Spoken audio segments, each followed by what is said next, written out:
បាទជម្រាបសួរថ្ងៃដែរខ្ញុំបានអានអត្ថបទល្អទៅខ្ញុំក៏ឃើញតើតើនៅកន្លឹះនៃការគ្រប់គ្រងពេលវេលាបាទហើយច្បាប់នេះក៏គេសរសេរបានល្អទៅនឹងការគ្រប់គ្រងពេលវេលាហើយខ្ញុំអានគឺបាន12នេះហើយបាទ12មេតិកាទៅហើយចូលដល់ទំព័រទី82បាទខ្ញុំចិត្តថាពេលទំនេរភ្លេចអានមួយថ្ងៃបានមេតិកានេះទៅដើម្បីបង្កើតនឹងចំណេះដឹងផ្ទាល់ខ្លួនក៏ដូចជាចង់ស្វែងរកបន្ថែមហើយដល់ពេលអានទៅខ្ញុំក៏បាន research ខ្លះហើយក៏យើងមានការគ្រប់គ្រងបញ្ចូលជាកំណត់ខ្លះដើម្បីចែកជូនដល់បងប្អូនរបស់យើងបាទពេលអានទៅគឺថាពេលខ្លះមនុស្សយើងក៏មានកំណត់ទៅមុខទៅក្រោយ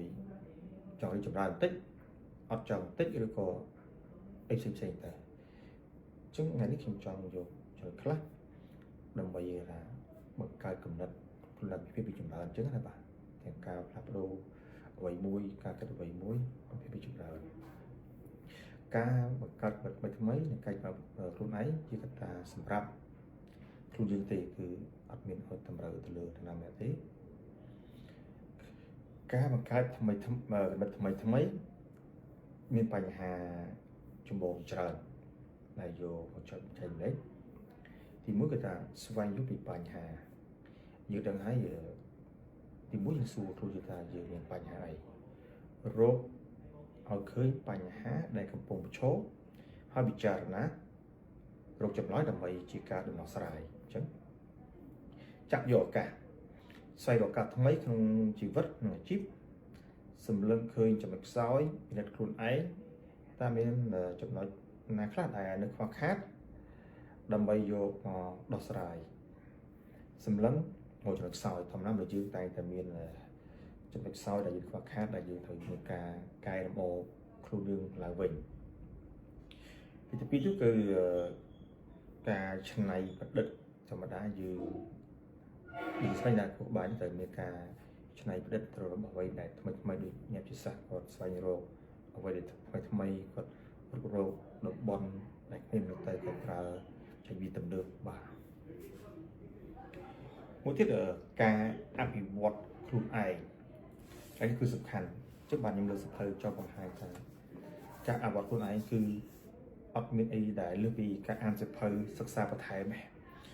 ឬសូត្រជួយបង្កើតឲ្យយើងកំណត់ថ្មីបាទចុះសភៅជាការរួមចំណែកមួយដើម្បីផ្លាស់ប្ដូរខ្លួនយើងអេរិយាបថយើងសម្ដីសម្ដៅយើងបាទសភៅគឺសំខាន់ទីពីរនោះគឺការទៅជែកវិជ្ជាជាមួយអ្នកដែលមានបទពិសោធន៍ជាងយើងស្វែងរកចំណេះដឹងថ្មីនៅពេលដែលយើងជជែកជាមួយនរណាម្នាក់យើងអាចបានទទួលកំណត់គេហើយគេក៏បានទទួលកំណត់យើងដែរចុះថាកំណត់យើងទទួលបាននៅអ្វីដែលជាគេថាធម៌ពូថ្មីមួយទៀតគឺហៅថា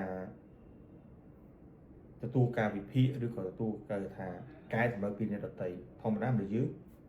ពេលខ្លះបើទៅសារយើងសប្បាយចិត្តទទួលយកក៏ប៉ុន្តែបើសិនជានរណាម្នាក់មករិះគន់យើងយកមកអីយើងប្រហែលជាមិនទទួល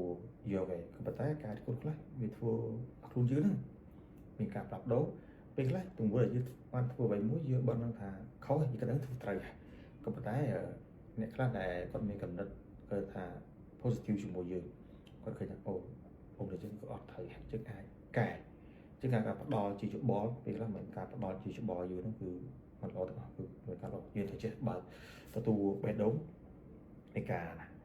កែតម្រូវមួយទៀតនោះគឺការកំណត់គោលដៅរបស់យើងធម្មតាយើងធ្វើអ្វីមួយយើងត្រូវមានការកំណត់គោលដៅច្បាស់លាស់តែយើងចង់ធ្វើអ្វីយើងចង់រៀនពីអ្វីបើថារកស៊ីឲ្យច្បាស់សិក្សាពីគម្រោងសិក្សាពី cash flow ចំណូលចំណាយទីតាំងរបស់យើងបានល្អហើយមួយទៀតនោះគេថាវិជ្ជមានបាទដូចអ្វីខ្ញុំតែនិយាយ share ម្ដងមកថាធ្វើយើងគិតទៅវិជ្ជមានគឺបានគិតវិជ្ជមានប៉ុន្តែយើងធ្វើអ្វីដែលគិតពីអវិជ្ជមានវាគូក្បាលគិតអវិជ្ជមានយើងមិនតន់ចាប់ដើមធ្វើអ្វីមួយផងស្រាប់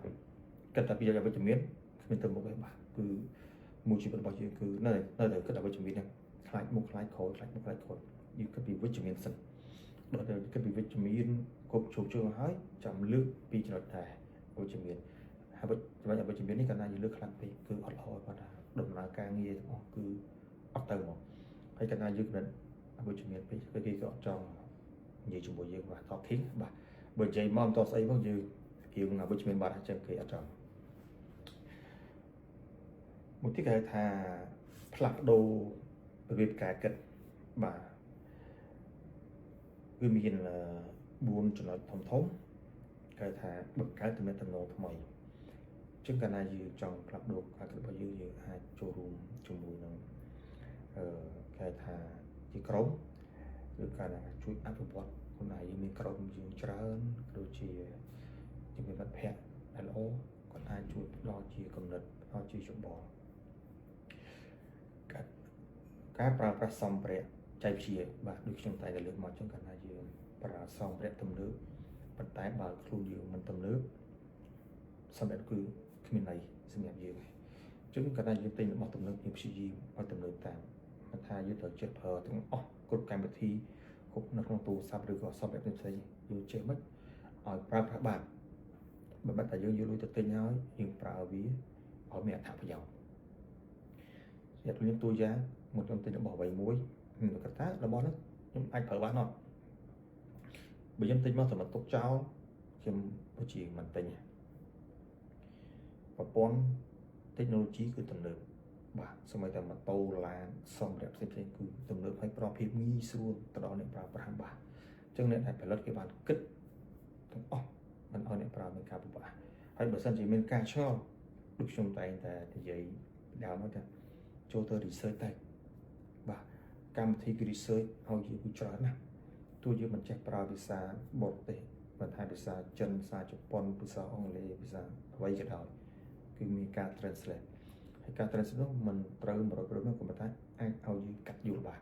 បាទគឺទំនើបមែនតើគេធ្វើមកគឺតម្រូវឲ្យមនុស្សមានការងាយស្រួលមួយទៀតនេះគឺថាកុំខ្លាចនឹងការបរាជ័យជាធម្មតាទៅយើងការបង្កើតថ្មីគំនិតថ្មីមួយតែគិតថាតិចបរាជ័យឬក៏មិនជោគជ័យហ្នឹងវាជំហានមួយផ្សេងយើងគិតអ្វីដែលវាទៅមុខសិនបាទ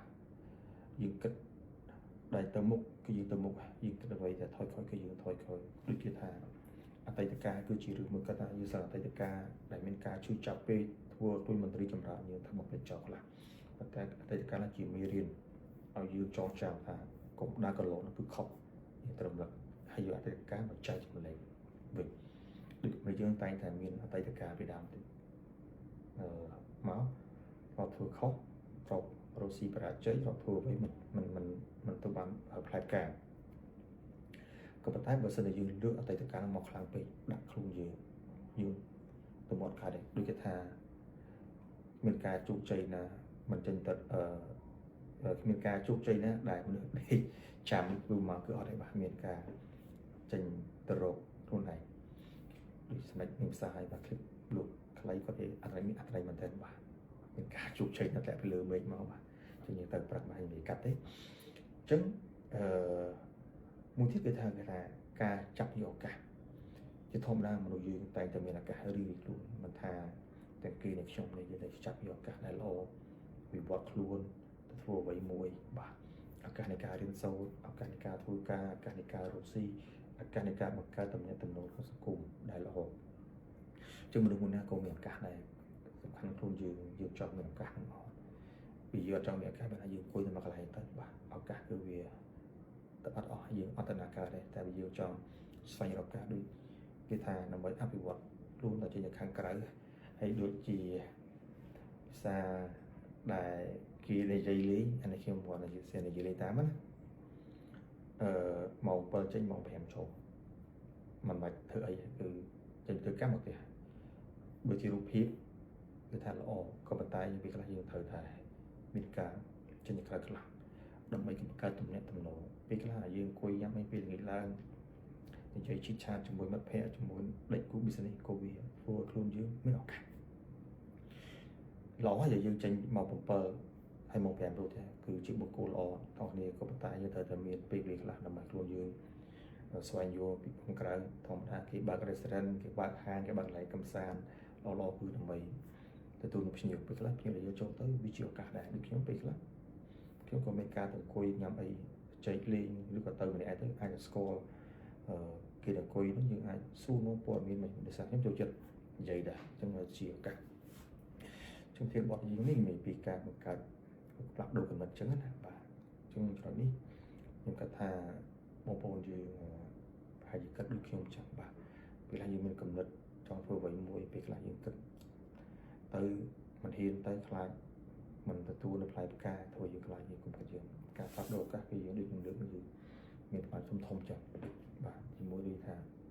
ចាប់យកឱកាសសម្រាប់ខ្សោយរបស់យើងអភិវឌ្ឍខ្លួនឯងអានសភៅកំណត់គោលដៅ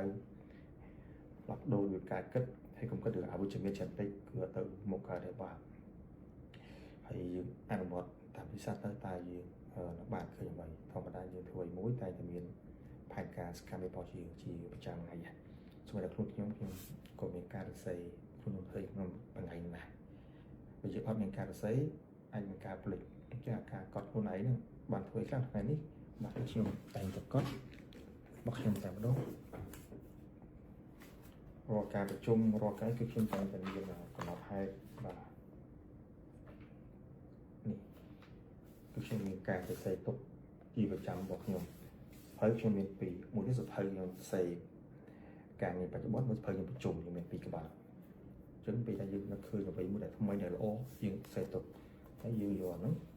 យកមកមើលឲ្យអនុវត្តតែម្ដងបាទអញ្ចឹងមានតែខ្លះៗទេប៉ុណ្ណេះបាទអញ្ចឹងយើងនឹងហៅថាឱកាសមនុស្សយើងគឺតែងតែមានគ្រប់គ្នាយើងទៅចេះចាប់យកឱកាសបាទកុំយកឱកាសណាដែលមិនល្អគឺកាន់តែល្អឱកាសដែលទទួលថាយករបស់ខ្លួនឱកាសដែលជួយទៅអ្នកមិនមានឱកាសយើងចែកចំណែកគ្នាបាទជំរាបរបស់ខ្ញុំតែប៉ុណ្្នឹងទេបើសិនជាលើកទៅមានចំណុចណាមិនចំដូចបងប្អូនអាចយើងមិនយកពេលណាដែលចំនៅអ្វីដែលបងប្អូនយើងអាចយកហើយបើអាចបង្កើតឲ្យខ្លួនឯងបន្ថែមអញ្ចឹងដូចខ្ញុំមានតែប៉ុណ្្នេះបាទបើសិនជាលើកទៅមិនចេះខ្វះខាតសុខតាខាត់តែបីទៅបាទសូមអរគុណ